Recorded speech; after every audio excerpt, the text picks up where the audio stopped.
possível. Porque ele aumentou. Sobrepôs um slide ou outro. Exatamente. Mas se vocês estiverem interessados, eu posso encaminhar esse material para vocês por e-mail também, não tem problema nenhum, tá? Lá fora. Um lugar também ali que você estressa muito, eu sei o que é reunião de empresários. Exatamente. É outra variável que atrapalha, que faz com que precisamos, na realidade, ter um pouco mais de atenção em nós mesmos para mantermos saudáveis. Porque uma característica que às vezes a gente tende, como nessa pesquisa também, é transferir uma culpa, né? A culpa da sociedade, a culpa da reunião, a culpa do amigo, do vizinho, do trânsito, de tudo. Mas a partir do momento que a gente tem a consciência que podemos transformar esses estados, então a responsabilidade é exclusivamente nossa, né? Deixa de ser uma variável externa a culpada por, e sim a que vai fazer com que trabalhemos com mais intensidade aquela virtude ou aquela qualidade. Então é importante a gente estar atento a isso também. Eu tirei o slide.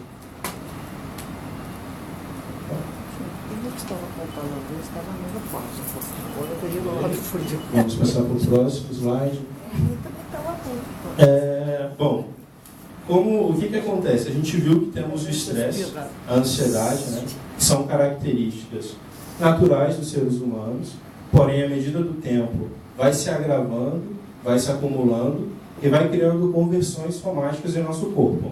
As conversões são espécies de dores, de conflitos que a gente vai desenvolvendo em nosso organismo, até uma somatização em doenças como câncer, gastrite, úlcera, entre outras assim. Às vezes você pergunta para a pessoa, você tem ansiedade? Não, não tem. Mas você tem gastrite? A gastrite eu tenho. Então, tende a gastrite a ser uma consequência da ansiedade, né? Da mesma forma, você tem estresse? Não, eu sou uma pessoa super calma. E você tem pressão alta? Tenho pressão alta, sim, com certeza. Então, às vezes a gente conhece mais a doença do que aquilo que está produzindo a doença. E o que tendemos a fazer socialmente? A remediar a produção, a remediar o efeito, né? A remediar a consequência. O que costuma acontecer? A gente vai ficar o tempo inteiro dependente de uma medicação para poder tentar manter o nosso corpo em um estado de satisfação, teoricamente, né? Então, quando se trata de uma doença, o interessante é a gente começar a buscar a causa dela, o que ela está afetando de verdade, qual foi a origem, quais são os fatores que estão agravando a manifestação dessa doença em nosso organismo. Se ficarmos apenas no processo de remediar, a raiz daquilo que estamos produzindo, ela não tá afetando. Alguém conhece aí uma doença que pode ter sido provocada pela mente? Quem conhece, gostaria de falar? Câncer. Câncer. A doença do século, suicídio, né? Suicídio, ok. É infinito aí, deixa eu Eu acho uma consequência. Uma consequência de uma doença. Eu acho que todas, né? Para mim, todas. Depressão. ABC. E AVC. Então, teoricamente, mais de 90% das doenças existentes, elas são causadas pelo nosso psiquismo, pelo nosso psicológico e também pelo nosso emocional, né? Isso é uma teoria que está sendo estudada e está sendo comprovada gradativamente. Ou seja, se nós começarmos a investigar mais o nosso pensamento e a nossa mente, vamos buscando alternativas para que essas doenças deixem de ser produzidas. Mas eu fiz uma pergunta para vocês. Você acha que a farmácia está interessada nisso? Claro que não. É interessado em vender remédio. Interessada em vender remédio. Você acha que o sistema materialista está interessado nisso? Não? Acho que o próprio sistema não tem essa profundidade da alma. Exatamente. Porque é uma questão de falta de interesse também. Quem comanda e quem é comandado não tem essa interiorização. Exatamente. Mas agora, uma pergunta. Você está interessado nisso? Claro, nós estamos. Isso é importante, né? Até porque é dos efeitos colaterais da medicação. Exatamente. Uma coisa boa ali para você que é psicólogo, qual a diferença entre alma e espírito? A psicologia ela não traz uma resposta para essa pergunta. Não. Ela se limita à questão da ciência. Eu posso responder para você de acordo com o entendimento individual do Gil, fora da psicologia. Em off. Porque assim, isso é uma problemática para ser investigada pela psicologia, né? Teoricamente, a alma representaria o psique, né? Então estaria havendo, que é uma teoria que abarca dessa forma. E o self, que Jung ele traz, estaria associado ao espírito. Mas isso é algo que deveria ser investigado e estudado mais para frente. Porém, a psicologia em si, ela se limita à dimensão da matéria, ela não traz algo transcendente. Exceto algumas terapias, como a psicologia transpessoal, que é uma psicologia que procura abordar esse tipo de conhecimento, mais transcendental, porém ainda não traz uma resposta dizendo como verdadeira, né? Como uma possibilidade de vida. Sim, falou com ela ontem, eu não tinha visto, por exemplo, é complicado. Tentando dar mais uma contribuição, mas também levando as pessoas a buscar pela curiosidade essa informação que eu vou passar. Se a gente tiver conhecimento da prática da radiestesia, a gente tem uma chave na mão para ser usada a qualquer momento, não só para si mesmo, medir a si mesmo, o que está acontecendo internamente, como reflexo daquilo que é a consequência, mas buscando as causas. Saber, e isso é autoconhecimento, e é isso que a gente está buscando aqui nessa palestra, né? Eu acho que é o alvo aqui agora, é levar as pessoas a se conhecerem. Exatamente. Se conhecerem. O que está acontecendo? Como é que eu estou trabalhando com esse meu corpo, com a minha mente? Sabe? Então eu chamo a atenção a vocês, eu estou vendo muita gente aqui nova, né, que naturalmente foi um convite seu, e eu até agradeço a presença de todos, né, o coordenador do SOR. Né. Mas voltando, eu quero deixar bem claro que eu já falei, né, nessa parte de radiestesia, torno a falar e falarei não sei quantas vezes mais, porque eu realmente fico incomodado em saber que as pessoas desconhecem e tem um instrumento na mão fácil e que tem que ser usado, não só em benefício de si próprio, mas também em benefício das pessoas que estão à sua volta. Apareceu um problema em casa, vamos saber o que está acontecendo, né? O que está doendo ali, aonde está doendo. E aí a gente vai fazer essa busca, essa pesquisa, e vai sair então uma terapia. Logo em seguida a gente busca uma terapia, de preferência com uma terapia natural, que seria a fitoterapia, por exemplo, não entrar na farmácia que você está colocando aí. Exatamente. O importante é cada um conhecer as suas próprias necessidades, para que a partir daí venha descobrir quais são as ferramentas sociais disponíveis para o seu tratamento. Gil, a gente está falando muito sobre o estresse, né? E eu fico assim na minha experiência percebendo que uma das coisas, consequências do estresse recorrente, que ele fica dentro de si acumulando e causando doença, é a negação das emoções, né? A negação dos sentimentos. Normalmente a pessoa só quer ter amor, nega que não tem raiva, que não tem ressentimento, e a coisa fica assim corroendo dentro de si.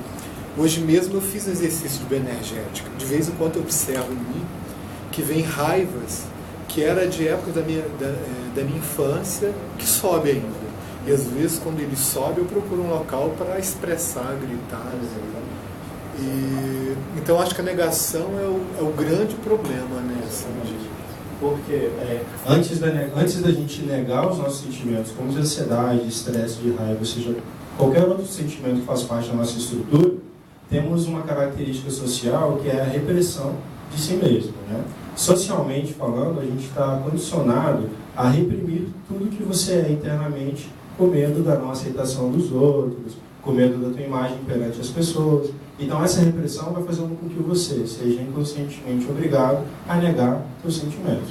Por exemplo, às vezes uma pessoa muito religiosa perceber, como ele estava falando, o sentimento de raiva e de ódio por uma outra pessoa é completamente um absurdo. Para ela prefere ignorar e acreditar que não tem e morrer de raiva de verdade. Só que ela precisa perceber, nesse caso, talvez tomar consciência, que a raiva e o ódio são fatores naturais do ser humano que precisam ser administrados. Que é muito mais inteligente, muito mais interessante ela observar que tem essa característica sim, isso está crescendo em um certo nível, e trabalhar do que ela perceber mais para frente que está com câncer devido à somatização de um estado emocional. Né? Então tudo isso vai variar de acordo com essa cultura, de acordo com a consciência da pessoa, de acordo com o entendimento que ela tem da vida, do que é certo, do que é errado, e aí vai voltando, o que dentro da bioenergética também fala, que são as couraças que cada um vai tendo. E a ideia seria, no primeiro momento, a gente conhecer essas emoções, porque elas incidem diretamente no nosso corpo, envolvem completamente o nosso corpo, e fazer um alinhamento com a aceitação dentro delas, para que assim possamos estar trabalhando. Então, quando se fala de bioenergia, a gente está procurando ver isso. Todas as energias da vida que influenciam o nosso corpo interno, que a gente vai aprender, vai comentar agora, que é o corpo psicológico, corpo mental, corpo emocional, orgânico, físico e o energético, para que ao observar em suas raízes as causas de cada dificuldade ou desestabilidade nossa interna, a gente vai trabalhando a fim de auto-regular. Então, quais são os corpos? Assim? Quais são os 5 aspectos do ser integral que a gente vai estar trabalhando? Então, a gente viu o seguinte, que existe, teoricamente, que a gente está focando mais na ansiedade e no estresse, apesar de saber que existem outras agravantes psicológicos e emocionais que envolvem, né, estão atravessando esses estados. Mas a gente, quando vai fazer uma pesquisa interna de causa de qualquer dificuldade, a gente vai procurar fazer o seguinte, fazer uma avaliação e um filtro baseado nesses 5 corpos que a gente tem internamente para poder identificar a raiz, a causa, né? O mais fácil de observar é o corpo físico, porque ele está somatizado na gente, né? A gente olha para o corpo, se olha no espelho, então percebe que o nosso corpo tem uma mancha, tem uma coisa estranha, tem uma dor, então a gente observa e sabe que ele está. A partir do corpo físico, a gente vai observar também mais internamente com o nosso corpo orgânico. O coração, os rins, o fígado, tudo que está dentro do seu corpo, vai começar a observar se a causa de alguma dificuldade, algum transtorno, está ali. Trazendo um pouco mais interno, vamos observar o corpo emocional. Quais são os sentimentos que podem estar produzindo aquela desestabilidade, aquela desarmonia no corpo orgânico? Vamos descer um pouco mais a fundo e vamos observar o corpo mental para ver se há alguma raiz psicológica, como o Reinaldo ele deu um exemplo que eu vou usar ele para poder a gente destrinchar legal em cada corpo, ou o corpo energético, que esse bioenergético é um conjunto de tudo aquilo que vibra. É aquela sensação que quando você está em um ambiente, você fala assim, caramba, que ambiente pesado, que ambiente ruim, o teu corpo energético está sentindo ali. Olha, que pessoa pesada, que pessoa carregada, o teu corpo energético está sentindo ali. Aquela relação, ela está transmitindo algum tipo de informação que está afetando vocês. Aqui está dando para entender? O corpo físico está associado ao quê? Quem lembra? Emoções físicas. Características físicas do corpo. Isso, que está associado ao quê? A dores, manchas, a qualquer tipo de desestabilidade no corpo físico, que é o palpável aqui que a gente pode tocar. Rigidez muscular, doenças físicas, está aí associado. O corpo orgânico, quem lembra o que está associado ao corpo orgânico? Coração, rim, estômago, pulmão. Tudo que está lá dentro. Exato. Você está com dor no fígado, está com a dor no estômago. Exatamente. Tudo é reflexo de algum tipo de sentimento ou uma emoção mal trabalhada. Exatamente. Aí onde está o corpo emocional, está associado aos nossos sentimentos, né? Aquilo que nós sentimos, aquilo que nós emocionalmente somos afetados. Então está tudo dentro do corpo emocional. Mas normalmente no estresse, na pessoa suicida, ela já nem nomeia mais os sentimentos. A parte emocional ela não sente nem mais nada. Às vezes ela sente muito melancolia. Você pergunta o que você sente, não sei. Exatamente. Foi aquilo que a gente estava falando no início aqui da apresentação. Quando a pessoa ela não tem o conhecimento da informação, ela não reconhece dentro dela o que está acontecendo. Isso dificulta completamente a transformação dela, porque ela não sabe o que mudar. Então a primeira ferramenta seria observar-se para poder se conhecer e a partir daí iniciar um processo de transformação. Se eu não me conheço, se eu não me observo, eu não vou saber o que é, eu vou viver como um robô. Então esse processo de autoconhecimento é um processo de autodepuração, né? De feeling, né? Eu acho que é como a pessoa vai descobrindo os seus recintos numa casa abandonada com infinitos compartimentos e a pessoa vai... Exatamente. É infinito, né? Exatamente. Por exemplo, vou só responder aqui. Aí a gente tem um corpo energético que é aquele que percebe as influências externas, do ambiente, aquilo que está acontecendo ao nosso redor. Vou pegar o exemplo da ansiedade, do estresse, junto com a raiva também, que ele deu um exemplo bem legal. Quando nós estamos com muita raiva, com muita ansiedade, com muito estresse, no corpo físico, como a gente percebe essa raiva, esse estresse se manifestando? Ele falou uma palavra, ela falou ali, isso daí, tensão, logo sinaliza que começa a ficar o corpo todo enrijecido, né? Duro, tenso, pesado. Essas são as características de qual corpo? Do corpo Físico. Corpo físico. O corpo físico está sinalizando para a gente que internamente há alguma coisa que está desregular, não está dentro do fluxo da nossa vida, do nosso organismo, e por isso o nosso corpo está reagindo dessa forma. Como é que eu vou fazer para observar isso? Você observa uma criancinha, um bebê, uma criança, se ela está toda tensa ali. Ela não está, ela está toda molinha, toda leve. Por quê? Ela não ainda passou por todas as experiências de vida que pudesse produzir esse tipo de couraça, né? Então a raiva, a ansiedade, o estresse, no corpo orgânico, o que ele vai produzir? A gente falou, azia, gastrite, úlcera, taquicardia, problema do coração, diarreia, prisão de ventre, entre outras questões que vão desenvolvendo. Então eu observo assim, caramba, eu estou com taquicardia, ou eu estou com prisão de ventre, ou então eu estou com diarreia. É uma questão em qual corpo? No meu corpo orgânico. Meu corpo orgânico está querendo me dizer alguma coisa. Eu preciso investigar o que ele está querendo dizer para que eu busque a causa e a solução dessa questão, né? Então, quando a gente não faz esse tipo de investigação, de pesquisa interna, a gente simplesmente vai lá, toma um remédio, faz alguma coisa, injeta no corpo, cala o corpo. A gente bota uma mordaça nele para ele parar de falar e aí continua aumentando isso dentro da gente, de alguma forma, até se transformar em uma conversão ou uma somatização mais intensa. Eu já vou dar parabéns. Eu vou terminar todos esses daqui. Em seguida, a gente vê o corpo emocional. O que o corpo emocional está produzindo associado às dores no corpo, né? Ao estresse, ansiedade. Aí vem o estresse, ansiedade, pressão. Tudo isso está associado ao corpo emocional. Desinteresse pela vida, né? Desinteresse pela vida, apatia, melancolia. Isso está associado ao corpo emocional. E quais são, o que acontece no corpo mental? O corpo mental, ele está associado à classificação de pensamentos, que essa é a classe mais interessante de se observar. Como é que está na nossa mente, como é que está o nosso estado mental. Porque o nosso estado mental, apesar de ele estar bem aqui, baseado nos outros corpos, ele influencia completamente todos os outros corpos ali. Então tem os pensamentos de inferioridade, de baixa autoestima, de confusão, pensamentos de insatisfação com a vida, insatisfação com o trânsito, insatisfação com o clima, insatisfação com as pessoas, pensamentos de reclamação, tudo isso. Um disco também preso, né, que só roda. Como pressão psicológica, repetindo, né?